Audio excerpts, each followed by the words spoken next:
ભરૂચ જિલ્લા આહિર સમાજ દ્વારા 9મા સમૂહ લગ્નોત્સવનું આયોજન કરવામાં આવ્યું છે।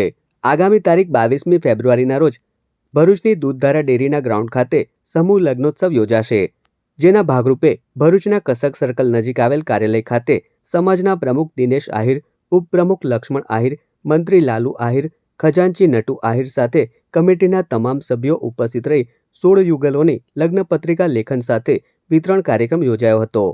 જય માતાજી। આજરોજ ભરૂચ જિલ્લા આહિર સમાજ તરફથી 16 જોડા સમૂહ લગ્નો જોયા છે અને સમૂહ લગ્ન પ્રત્યે અમે આજે કંકોત્રી વિતરણ અને કંકોત્રી લેખનનો પ્રોગ્રામ રાખવામાં આવેલો હતો। તેમાં 16 જોડા ભરૂચ જિલ્લામાંથી જોડાયેલા છે। દરેક જોડાઓને શુભેચ્છા પાઠવીશું અમે। તદુપરાંત દાતાશ્રીઓને પણ અમે ખૂબ ખૂબ અભિનંદન આપીએ છીએ, જે ભરૂચ જિલ્લામાં રહેતા દાતા અને પનામામાંથી પણ રહેતા દાતાશ્રીઓ ખૂબ દાન આપે છે, અવિરત દાન આપતા રહે છે। એ પ્રમાણે અમે એમની અપેક્ષા રાખીશું। તથા ભરૂચ જિલ્લા આહિર સમાજ ક્રિકેટ પ્રત્યે, શૈક્ષણિક હેતુએ આવા અલગ અલગ પ્રોગ્રામ કરતા છે અને કરતા રહેશે।